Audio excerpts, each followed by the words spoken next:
Spider-Man spoilers are finally here, and today we get a look at a Bolas's Citadel on a stick, Phoebe at home, and about a million different versions of Spider-Man. Let's break it down.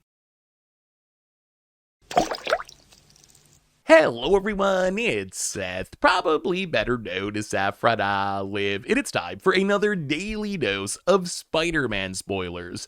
So official spoiler season kicked off last night. We get spoilers all through next week until we get the full set on Friday, and today we have a ton of really cool cards to talk about, and I gotta say, some of the coolest special treatments that I think Wizards has ever made, which means we should probably talk some sweet new Spider-Man cards. Before we do, a couple of quick reminders.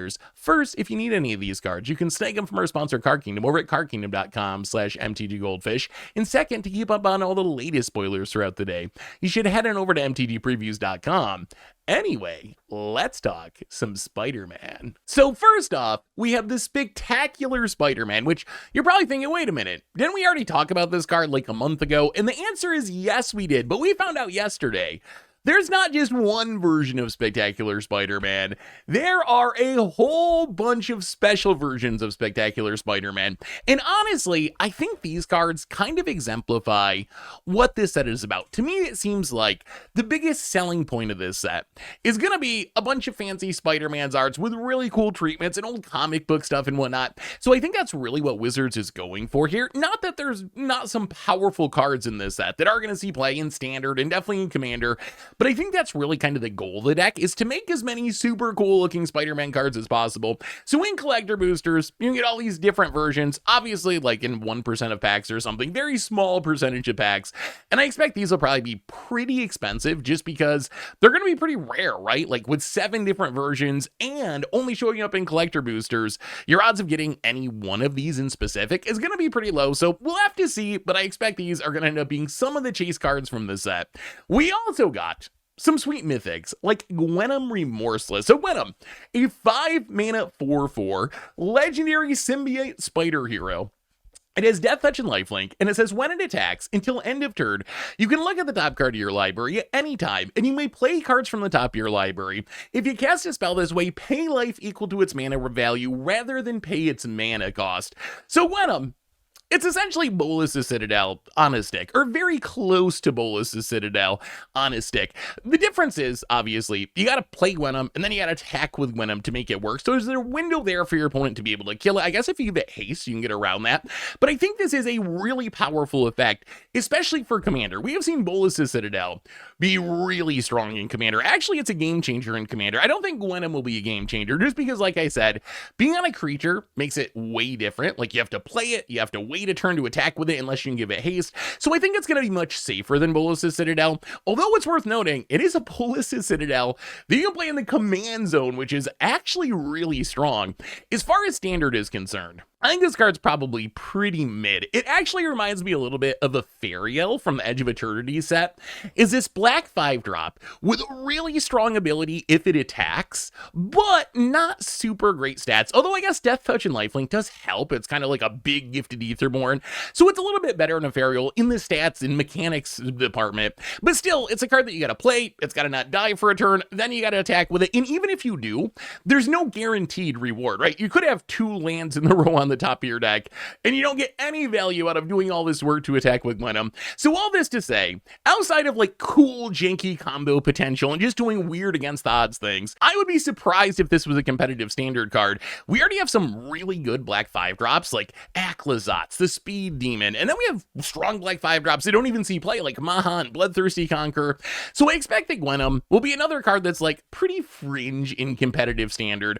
On the other hand, in Commander, this card can be ridiculous. So as I mentioned before, it's essentially a Bolas's Citadel in your command zone. Yes, you gotta play it and attack with it, stick a Lightning Greaves on it or something to give it haste soon attack right away. But this opens up a bunch of different combos. So Bolas's Citadel, you can't just play it fairly, right? And try to cast a bunch of stuff off the top of your deck, but it's often a combo piece. So how do you combo with Gewnom? And remember, in some ways this is even better than Bolas's Citadel, because you're always gonna have access to Gewnom because it's in the command zone. But the easiest way, Sensei's Divining Top. Sensei's Divining Top, you can tap it to draw a card and put it on the top of your deck. So if you have a Gewnom out, you attack with Gewnom, so you can cast stuff for free off the top of your deck. You tap the top to draw a card, top goes on the top of your deck, then you can play the top for 1 life off the top of your deck, do it again, do it again, do it again, you draw your entire deck. If you throw something like Aetherflux Reservoir into the mix to gain life as you're casting spells, then you gain infinite life, kill the table. If you have a Shieldred, you gain 2 whenever you draw a card. So you're spending 1 life for the top to gain 2 life, so you're gaining infinite life and drawing your entire deck. I guess not fully infinite life, because eventually you are going to draw your entire deck and have to stop, but that's one of the easy combos. The other way you can combo with Gewnom, and actually there's a whole bunch of even more obscure combos that you can pull off with Gewnom, but another easy one is Mortuary. Mortuary is this old enchantment from Stronghold. It's 4 mana. It says, whenever a creature is put into your graveyard from play, put that creature on the top of your library. So if you have Gewnom, so you can cast things for free off the top of your library, you have a Mortuary, so when one of your creatures dies, it goes to the top of your library. Then you need a sack outlet like Phyrexian Altar or whatever, it doesn't really matter. And then let's say you have Grey Merchant. You can play Grey Merchant, gain a bunch of life, drain the table, sack it to the Phyrexian Altar. It goes back on the top of your deck thanks to Mortuary, then you just cast it again with Gewnom. You'll just burn the table out of the game. You can also do this with like Viscera Seer in a Blood Artist. So you like sack the Viscera Seer to its own ability, trigger Blood Artist to drain for 1. It goes back on the top of your deck thanks to Mortuary, play it for 1 life with Gwenom's ability, do it again, do it again, do it again. You're gaining back the life with Blood Artist, you drain the table out of the game.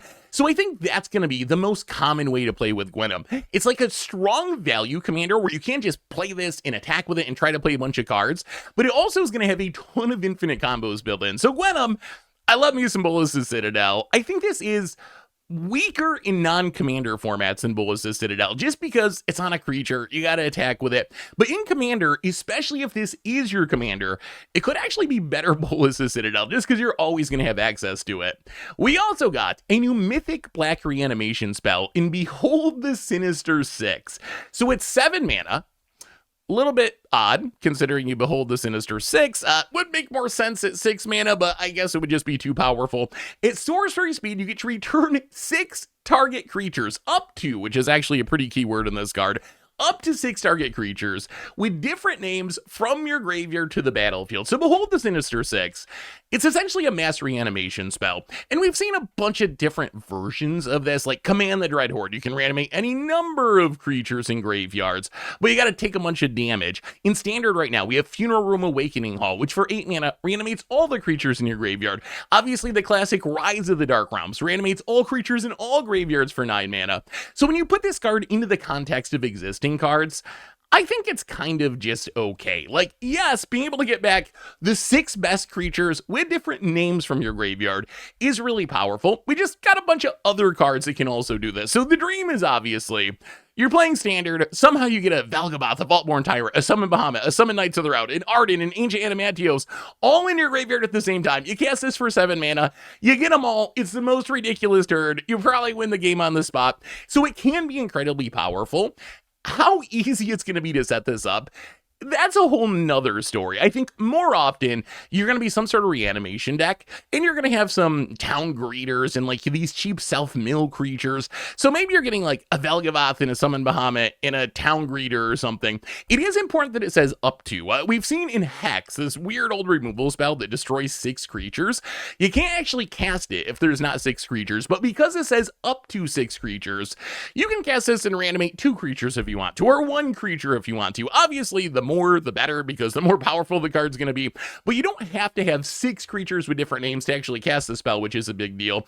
But I think in standard, you're probably just going to see people keep zombifying or whatever. It just seems really difficult to set up. In Commander, I think the card's fine. I don't know if it's the best at what it does, though. Like, if you think about Commander, if 5 mana you got Living Death, which rests the boards and then everyone reanimates everything that was in their graveyard. Breach the Multiverse, that might actually be the biggest competition. Breach is a card that I found to be really, really good in Commander. For 7 mana, everyone mills 10, and then you reanimate something from each graveyard. So you mill for 10, and you get 4 creatures, and you get to access your opponent's deck, which I think is probably better than trying to get 6 creatures with different names out of your deck, especially since Breach also mills. Obviously, Rise of the Dark Realms, if you get to 9 mana, is just going to be better. So I think Behold the Sinister Six, if you're in the market for these like mass reanimation spells, is a nice backup to some of the other options. But I think in general, if I had to pick one, it would probably still be Breach the Multiverse or so forth. So I think Behold the Sinister Six, it's cool, it's got good flavor. Power level, I think it is strong if you can pull it off. I just think there's other ways that you can do the same thing that are probably a little bit better. We also got a new flip mythic in Norman Osborn / the Green Goblin. So remember with these cards, they're pretty unique because they are double face cards where you can play either side from your hand. So really it's two cards in one, quite literally. You can play Norman Osborn for 2 mana, or you can play Green Goblin from your hand for 4 mana, or you can play Norman Osborn for 2 mana and then flip it for 4 mana into the Green Goblin. So Norman Osborn, 2 mana 1/1, it can't be blocked. When it deals combat damage to a player, he connives. So you draw a card, then discard a card. If you discard a non-land, you put a counter on it. And then you can transform it for 4 mana, including Grixis, into the Green Goblin, a 4 mana 3/3 flying menace. This says spells you cast from your graveyard cost 2 less to cast, and each non-land card in your graveyard has Mayhem, with its Mayhem cost equal to its mana cost. So Mayhem, new mechanic from the Spider-Man set. It's kind of like Madness, but not exactly. But essentially, if you discard a card during your turn, you can cast it for its Mayhem cost, with timing rules still applying. So essentially, in some sort of self-discard deck, this is actually pretty powerful because you kind of get to discard for free. You can still play the card from your graveyard, and you get a 2 mana discount on casting that card because of Green Goblin's ability. So this card, I think Norman Osborn, it's fine. I mean, it calls back to like Looter Elcor, Shoreline Looter, Suspicious Stowaway. We've seen a lot of these cards, these like unblockable 2-drops that draw you a card when they deal damage, that loot when they deal damage.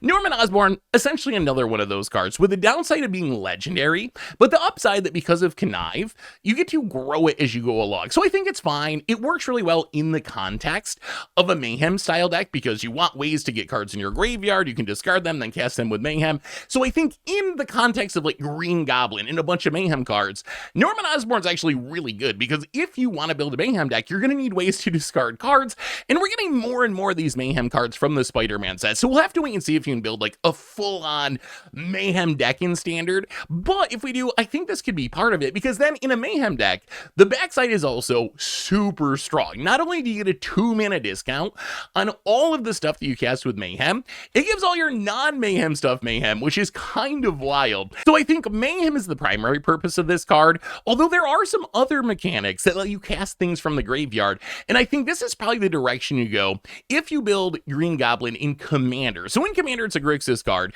Obviously, you can play the Mayhem stuff, but it also works with Escape that lets you cast cards from your graveyard. It works with Flashback. It works with Aftermath cards, where you can cast one side from your hand, the other side from the graveyard.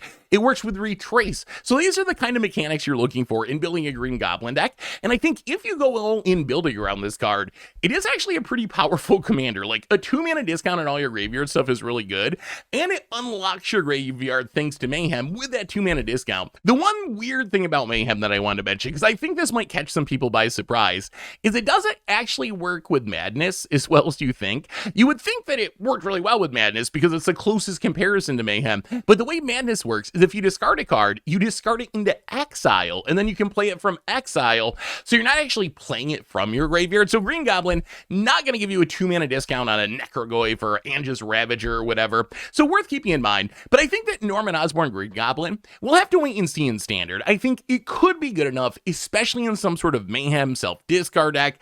We have a lot of other options that do something kind of similar, so I don't know if it really shows up in Reanimator or whatever, because we've had other options and people aren't really playing them in Reanimator. But I think in some sort of Mayhem deck, it could be really good. And in Commander, I think the backside is actually really, really strong. Next up, we have Eddie Brock / Venom Lethal Protector with some super sweet comic book treatments. So this card, the front side, Eddie Brock, a 3 mana 3/3 legendary human villain hero. And then it says when it enters, return target creature card with mana value 1 or less from your graveyard to the battlefield, and then you can flip it for 6 mana, including Jun, into Venom Lethal Protector, which is a 5/5 menace trample haste that when it attacks, you can sack another creature. If you do, you draw X cards, and then you may put a permanent card with mana value X or less from your hand onto the battlefield, where X is the sacrifice creature's mana value.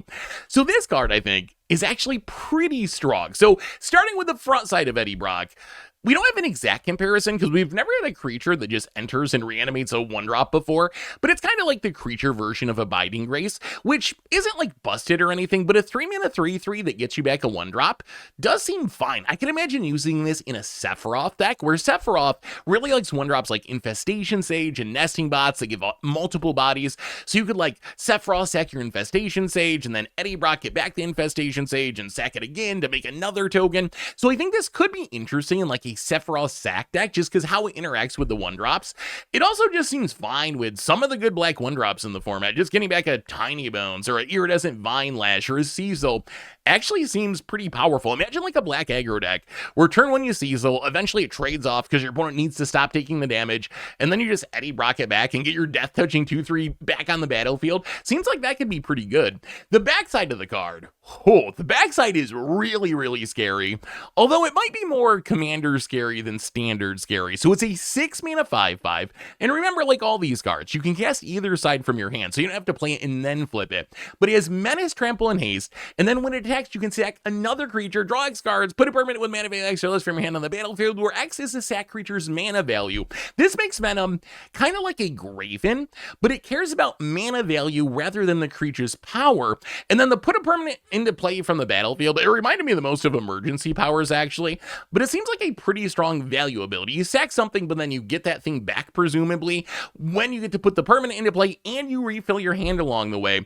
The thing that makes me skeptical of this card being good in standard is when they spoiled the Gitrog Ravenous Ride, which is a 5-drop 6/5 with Trample and Haste that you can saddle and then deal combat damage and then sack a creature that saddled it, and you get to draw cards equal to its power and put a bunch of lands into play. I thought this card was going to be really, really good, and then ended up seeing basically 0 play. And they're kind of similar as these like kind of high-end mid-rangey threats that need another creature on the battlefield and then draw a bunch of cards along the way.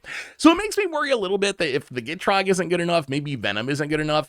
Although it is nice that you don't have to deal with saddling, and drawing equal to the mana value rather than the power opens up some interesting shenanigans. So imagine you're playing some sort of graveyard deck with cards like Diamond Weapon, Enchanting Gravestalker, and Huskbuster Swarm. These are like 6 mana, 8 mana, 9 mana creatures, but you can usually play them for 1 or 2 mana because they get a discount based on what's in your graveyard. So if you fill your graveyard, you cast them really cheap. So imagine like 1 mana Huskbuster Swarm into Venom, sack it, draw 8 cards, put something up to 8 mana into play from your hand. That seems absolutely wild. It seems so strong. So I think those are the synergies you're looking for with Venom, is ways to have high mana value creatures that are on the battlefield on the cheap, and then Venom is just super busted in that context. I think the same is mostly true of Commander, except you get even more good options. So imagine like a Ghalta, a 12-drop that you can usually cast for 2 mana, or Thrasta, a 12-drop that's usually 2 mana, even Cavern Horde Dragon, usually a 9-drop that's 2 mana. Any of these cards just get so strong with Venom, where if you can do this once during a game of Commander, sack a single Ghalta, a single Thrasta, it's probably going to let you win the game. So I think that's what you want to do with Venom, is you just kind of let it hang out in the command zone, since it has Menace and Haste and Trample, get down the Ghalta or the Thrasta, and then you just play the Venom, swing it by surprise, sack the Ghalta, draw 12 cards, put a 12-drop into play or whatever, and probably just win the game. So it interacts so well with those things. They get a reduction on their cost based on something that's going on in the game. So Eddie Brock and Venom, I really like the front side of Eddie Brock in standard. The back side, I think, might just be a little bit too expensive, but it still seems fun to build around. And then in Commander, you kind of flip it, where the front side in Commander, I'm like, meh, I don't play that many 1-mana creatures, so whatever. But the back side seems absurd in Commander if you build around it. We also got Sandman Shifting Scoundrel, a new 3-mana star sand elemental villain. Its power and toughness is equal to the number of lands you control. It can't be blocked by creatures with power 2 or less, so basically you can't chump block it with 1/1 tokens and so forth. And then you can pay 5, return this card and target land card from your graveyard to the battlefield tapped. Notice that last ability. It is very strong, but notice it doesn't say up to 1 target land. So if you want to activate that ability, you do have to have a land in your graveyard. So if you don't have a land in your graveyard, you can't get Sandman back from the graveyard because you're not going to have the legal targets to activate its ability. So Sandman, I think this card is notable because it's the cheapest creature that we've ever gotten that has power and toughness equal to the number of lands you control. I believe, based on my research, the previous cheapest was a Shia Soul of the Wilds at 5 mana. This is a full 2 mana cheaper. So we've just never seen a card this cheap with that text on it before. And that makes me think this card could actually be stronger than people think. Like, if you can get a bunch of lands on the battlefield, this can easily be a 3 mana 6/6, 8/8, 10/10 in the late game. And that's just a lot of stats for its ability. Obviously, its baseline, if you just run it out on turn 3, is it's going to be a 3 mana 3/3, which isn't exciting, but then it's going to grow as you make your land drops. So the next turn will be a 4/4 and a 5/5, assuming you hit your land drops. So I think the card has potential to be powerful. It also kind of reminds me a little bit of Ultinic with the getting a land back from your graveyard thing, which is a nice upside, although as I mentioned before, you do have to have a land in your graveyard to use it, but if you're playing some sort of self-mill deck, you should have that naturally. This is mostly a concern if you're playing just like, let's say you're playing mono green aggro with Sandman. It's very possible that you just don't have a land in your graveyard, so you can never get Sandman back. But if you're playing some sort of graveyard deck and your goal is to like mill this over and get it back without actually casting it, then it shouldn't really be a problem to have a land in your graveyard. So I think this could be good in some sort of self-mill deck. We got a lot of pieces for this. Molt Tender, Cash Grab, Rebel Belt Maverick, Seed Ship Brood Tender, maybe like the new and improved Insidious Roots deck. I guess Insidious Roots doesn't put a ton of lands into play, so Sandman's not going to be super huge most often in the Insidious Roots deck. But all the support pieces work really well with it, where you're filling your graveyard, eventually get this back alongside a land, which grows it even more. So I think something like that could work. The downside of the graveyard plan is it is pretty bad with Aegis the Soul Cauldron being just like the best thing in the format. That's kind of the problem with any graveyard synergy right now. When like a huge chunk of decks are playing 4 Cauldrons in their main deck, it's just so easy for them to snipe your Sandman before you can get it back. So that is a problem with the graveyard plan. The other issue I see, at first I was like, okay, can I just play this in a ramp deck, right? Where all I'm doing is like Overlord of the Hauntward, summon Fenrir, Lumbering Worldwagon, get a ton of lands on the battlefield, make Sandman into like a 3 mana 8/8 or something super early in the game.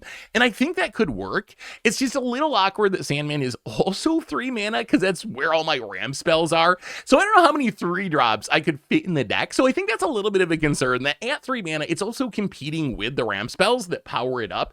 But that's probably not a deal breaker. So Sandman, as I said, I don't know what to make of this card. I think it might be better than I think it is, just because, like I said, we've never seen a creature with power and toughness equal to your lands on this cheap of a body before. It's way cheaper than any previous version of this effect. Plus, it has a little bit of evasion. The graveyard return thing is a nice upside in some decks. So I think that Sandman could be good in the right deck, but we're going to have to wait and see because it is a pretty unique effect. We also got a crazy card in Electro Assaulting Battery. So this is a 4 mana 2/3 legendary human villain. It is flying. It says you don't lose unspent red mana. It steps in phases end. Whenever you cast an instant or sorcery spell, you make a red mana, and then when it leaves the battlefield, you can pay X. When you do, it deals X damage to target player. So Electro Assaulting Battery, it's kind of like a Urabrost mixed with, I guess, a Leyline Tyrant, but being very upgraded since it's only 3 mana. Plus, it's a leaves the battlefield trigger rather than a dies trigger like Leyline Tyrant. But essentially, once you get this on the battlefield, you just cast spells. That's going to make red mana. You don't even lose that red mana. You can pass to your opponent's turn and still have that mana floating, assuming Electro doesn't die. Once Electro dies, then you're going to lose all your mana at the end of the next step or phase. And then when it dies, you can dump all that mana, or even just leaves the battlefield. You can dump all that mana into hopefully killing your opponent on the spot. So I think Electro actually has potential to be really powerful, although I don't think it's quite VV powerful. So that's probably a good thing, because VV's a little bit too much. But if you think about it, these cards in a weird way are kind of similar. When you cast it on creature spell, you get a counter on VV, and then VV can make mana equal to its power. So in a weird way, VV is also storing up mana as you cast your spells, and then making a ton of mana in future turns. But VV just does it better, right? It's making that mana every turn instead of being a one-shot, and once you spend it, it's gone. And you get the damage as VV stakes out, not when it leaves the battlefield. But maybe we play both of these cards in the same deck. Could you imagine like the VV prowess deck, but with Electro thrown in? you would have some massive turns where as you're casting spells, you're just making so much mana, and then maybe you can just win with Electro. Maybe you deal so much damage between VV, and then having Electro die, sack it to something, and just kill your opponent with this big spell-slinging combo turn. So I actually think this card could be pretty exciting in Standard alongside VV. Maybe we could even build a Standard Storm deck. We have Stormscale Scion that really wants Storm to make a whole bunch of dragons, so I'm really excited about the brewing potential of this card. It is a little weird that it's kind of like VV at home, but VV is so good that maybe even VV at home might be kind of busted. The other card it kind of reminds me of is Burgi, God of Storytelling, which whenever you cast a spell, so not even instant or sorcery, just any spell, you make a red mana, and then you get to keep that mana until the end of the turn, essentially. Electro lets you keep that mana until it leaves the battlefield, even through your opponent's turn. But we've seen Burgi be pretty good in some combo decks, where you just want to be able to chain a ton of spells together. In Electro, it is restricted to just instants and sorceries, but it does do something pretty similar if you're playing like a Spellslinger Storm style deck. It also goes crazy with a couple of cards in Commander, like in a Neheb the Eternal deck. Neheb, at the beginning of your post-combat main phase, makes red mana for each life your opponent lost during the turn. So this can easily be making like 10 mana, 20 mana, 30 mana, and then with Electro, you get to store that mana up so you can save it for future turns if you want to, and if your opponent kills the Electro, well then you just spend all the mana to dome them for a huge amount of damage. So in any sort of like big mana style red deck, I think this card could be pretty good in the 99. It also seems really good in just like any Spellslinger deck. Like if you're playing a Commander deck that's just all about casting a ton of instants and sorceries, Ral or Viran or Niv Mizzet or Storm Force of Nature, I think you would play this pretty much every time. It just seems so good in decks like that. As far as being a commander, I think Electro's a pretty cute fling commander. Unfortunately, you gotta do some work to grow its power, maybe some pump spells or something to really make the flings pay off. But having the option to sack Electro at any time actually seems really strong, because it's just kind of this ticking time bomb sitting on the table, right? Where if your opponent tries to do something to you, you're like, oh, okay, sack Electro, spend all my mana, deal 40 damage at your face, or whatever amount of mana you have floating. So I think it's pretty sweet with instant speed sack stuff. So I think it could be cool, like Electro, a bunch of spells, maybe threaten effects to steal your opponent's creatures and then throw your opponent's creatures at their face, and you're generating mana with Electro along the way. Plus, of course, you can also just play it as like a straight up Spellslinger commander, and it's going to be pretty strong there as well. But Electro, this card seems really good to me. We'll have to see how strong it is in Standard. Like I said, I do think it's VV Light, but also, like I said, VV Light might be really good because VV is just so above the curve when it comes to creatures. But this just seems like a super fun, like Spellslinger, big turn, Storm style card, and I think it could be pretty good. We also got Carnage Crimson Chaos, a 4-mana Rakdos 4/3. It's a legendary symbiote villain. It is trample, and it says when it enters, return target creature card with mana value 3 or less from your graveyard to the battlefield. It gains, this creature attacks each combat if able, and when this creature deals combat damage to a player, sack it, and you can mayhem it for 2 mana. So Carnage, this card is very interesting to me. I think a 4-drop that reanimates a 3-drop is pretty powerful.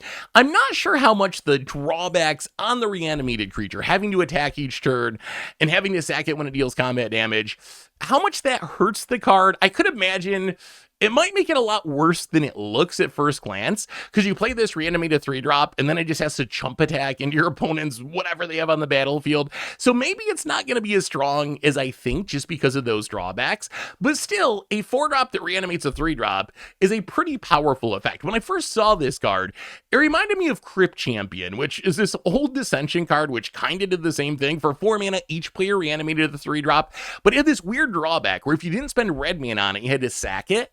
And that drawback actually made it into a combo piece with clones that cost 3 or less mana, because you could Crypt Champion, reanimate like a Glasspool Mimic, have it copy the Crypt Champion, but then you'd have to sacrifice it because you didn't spend red mana on it, and then you could reanimate the Glasspool Mimic to its own ability, essentially, and you just get this infinite death trigger loop, so throw in a Blood Artist and win the game. Carnage Crimson Chaos, not going to do that. If you want a standard comparison, similar to Yathan Roadwatcher, which another 4-drop that can reanimate a 3-drop, unfortunately, Roadwatcher hasn't really seen play, but the biggest reason for that, I think, is just because it's in 3 colors and it's Abzan. So I think just being Rakdos and being 2 colors and having a little bit better stats and having trample means that Carnage is probably a better version of Yathan Roadwatchers. I like that it has 4 power, which isn't above the curve, but at least means it can kind of tangle with a Preacher of the Schism, a Cosmogran Zenith, an Elegy Acolyte. so it is kind of relevant in Standard. Its stats at 4 mana are not great by 2025 standards, but they're also not embarrassing by 2025 standards. And when you're getting another 3-drop along with it, imagine like Carnage Reanimate the Preacher of Schism. That is an absurdly good deal. I think the real reason to be excited about this card, though, is the fact that you don't have to cast it for 4 mana. And I think this is what makes Carnage a potentially constructed playable card. At 4 mana, I think the card's fine, but not great. But if you can mayhem it for 2 mana, the card becomes legitimately great. Like a 2 mana 4/3 that reanimates a 3-drop. Oh my god, is that a card? Even with the drawbacks on the reanimated creature. And we have a ton of pieces to build this deck, like Fear Missing Out, Joshua, Inti, Tersa Light Shatter.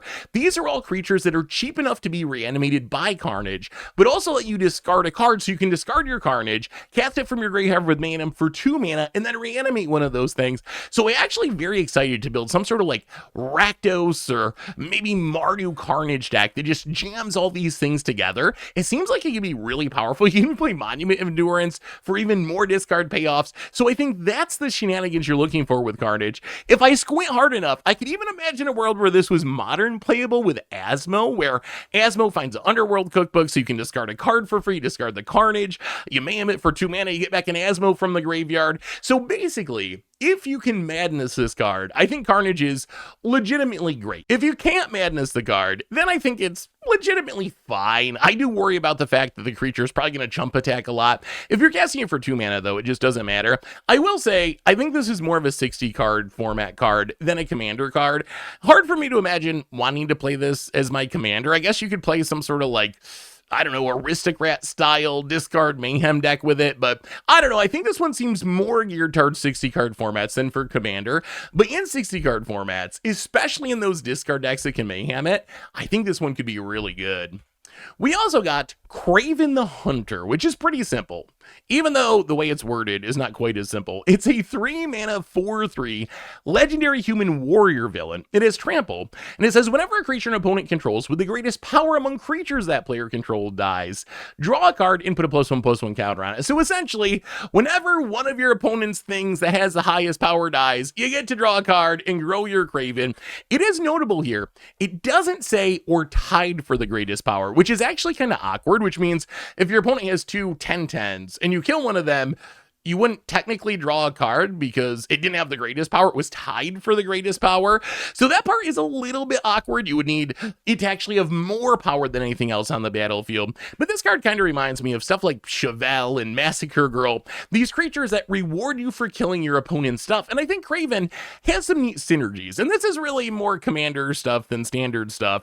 But it works really well with edicts that force your opponent to sack their highest power creature. So like Will of the Abzan, Zot's Will, Gix's Command, even Soul Shatter is technically mana value, but a lot of times the highest mana value creature will also be the highest power creature.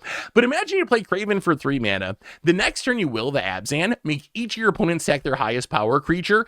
In theory, you should draw 3 cards and get 3 counters on Kraven. And then as you draw those 3 cards, maybe you find another Zot's Will or a Gix's Command, and you do it again, and they sack their next highest power creature, and you draw 3 more cards.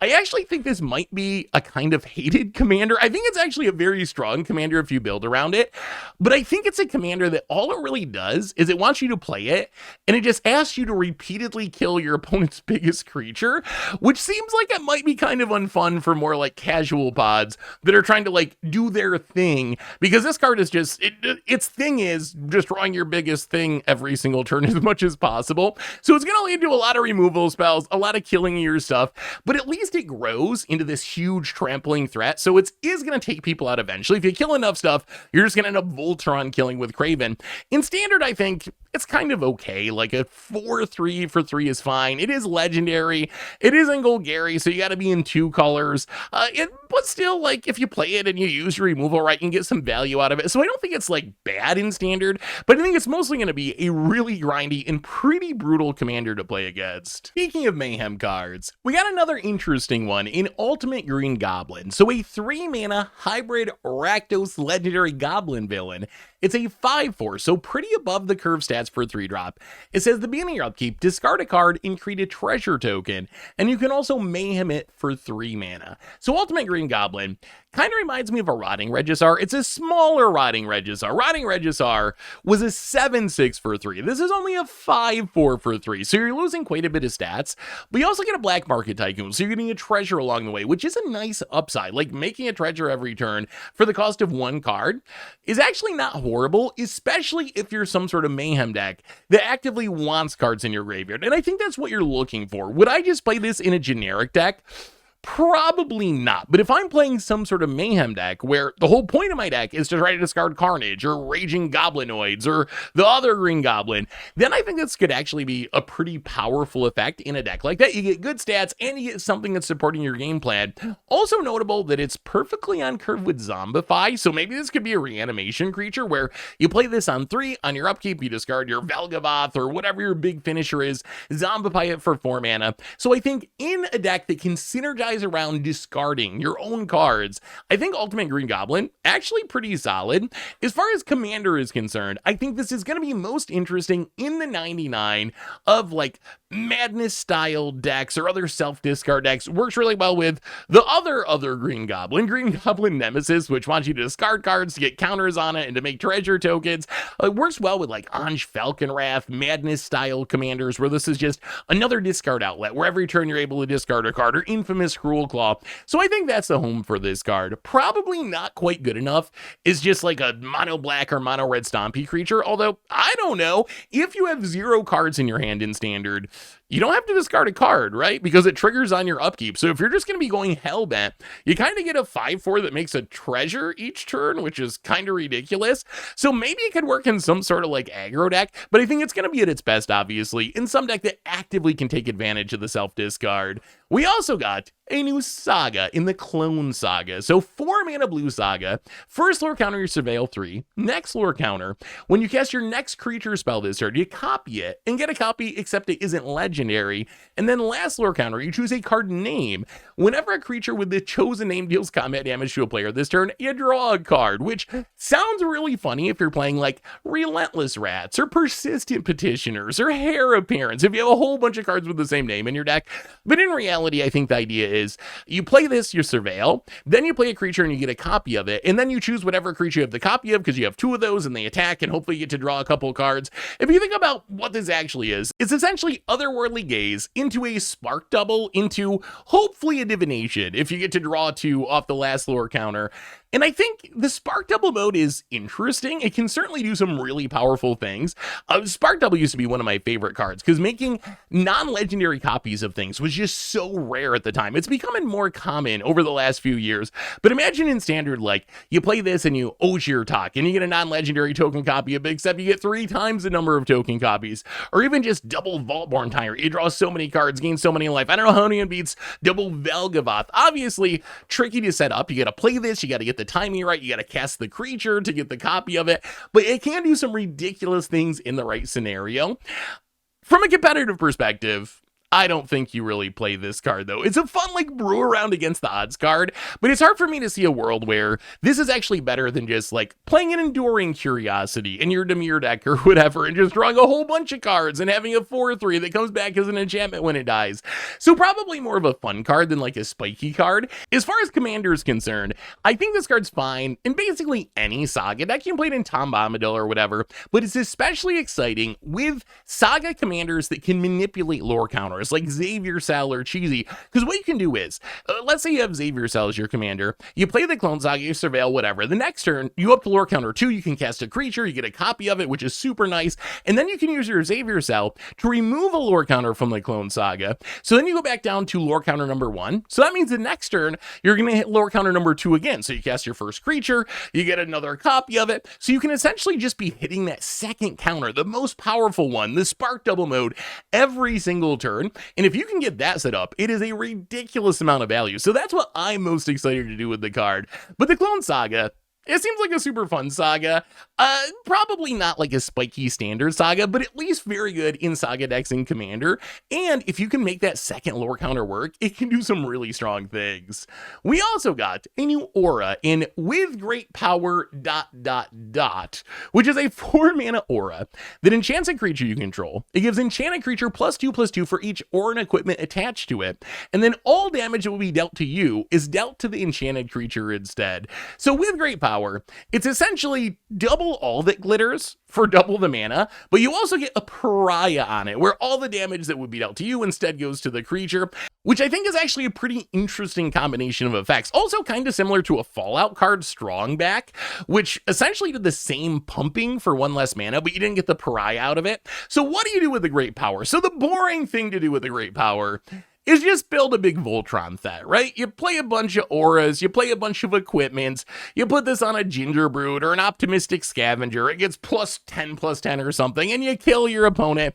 That's fine, it's kind of strong, it's probably pretty good in some decks, but that's not the most fun thing to do with the card. The fun thing to do with this card is put it on an indestructible creature. What I want to do with this in Standard is stick it on Ketramos, or maybe Barv Servitor, which is way worse than Ketramos, but if you can put this on an indestructible creature, all damage that would be dealt to you is going to go to your creature, but that creature is indestructible, which means it can take any amount of damage without dying. So essentially, as long as you have this set up, you can just not take damage for as long as both pieces remain on the battlefield. Of course, like an Into the Flood Mob bouncing it could still get you could still get milled out. So there are ways you could still die, but it does shut down a huge amount of damage. So I think that's the funniest and most fun thing to do with the card. It's also really good with Anti-Venom, Horrifying Healer, which Anti-Venom, the 5 white mana pips, is kind of an issue with this card, so you can probably only play it in mono white. But if you cast it, you reanimate something. But the exciting part with great power is if damage will be dealt to Venom, you prevent it and put that many +1/+1 counters on it. So if you put with great power on Anti-Venom, what ends up happening is every damage you take goes to Venom, but Venom, instead of taking the damage, just grows bigger and bigger. So there are some really funny shenanigans with this card, even in Standard. In Commander, it kind of gets even better. I'm looking to do the same things. The story is the same, right? You can play it like a Voltron card, play a bunch of auras and equipment, actually kill people, or you could put it on a Stuffy Doll. So all damage that's dealt to you goes to the Stuffy Doll, which is indestructible, and will throw all that damage at one of your opponents. So it puts your opponent in this position, like, what do they do? If they damage you, it actually damages them. Also funny with Photo Hydra, which kind of does the same Venom thing. It prevents the damage, gets that many counters. So that's the stuff I'm looking for with great power. Yes, it's fine in a Voltron deck, but it's really funny with indestructible creatures. Rounding things out today, we get a few cards from this special sheet for Spider-Man. So this is like Final Fantasy Through the Ages, Brothers War Retro Artifacts, Strixhaven Mystical Archives. These are all reprints, either with new Spider-Man art like Arachnogenesis and Shock and Path to Exile, Heroic Intervention, or they're reprints that are reskinned. So like Venom King in Black is Skithirex, Doc Ock is Lothos, and I gotta say, as someone who does not really care about Spider-Man, these cards look awesome. Like, look at that Heroic Intervention, look at that Reanimate, look at that Shock, look at that Arachnogenesis.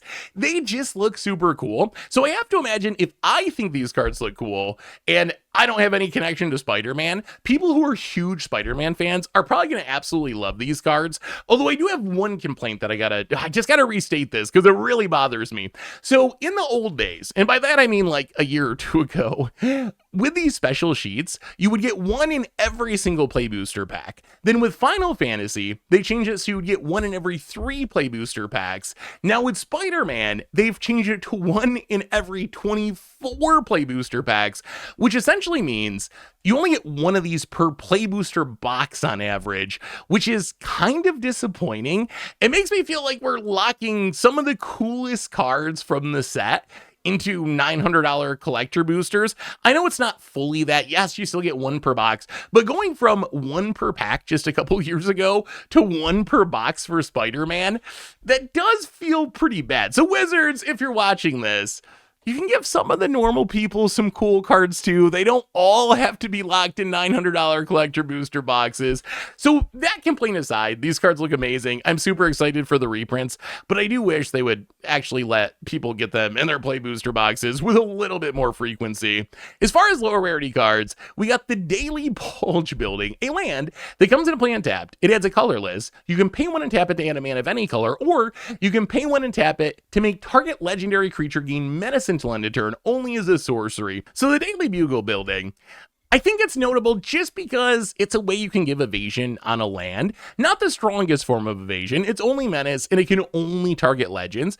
But when you consider that the other options in Commander, like Rogue's Passage, Access Tunnel, which cost 4 or 3 mana to just make something unblockable, 1 mana to give something menace could still have uses in some decks. So if you're playing like a Voltron-y Commander deck, you can afford some colorless lands. I could see this maybe being relevant. We also got just some lower rarity draft chaff, which you can check it out over at MTGPreviews.com.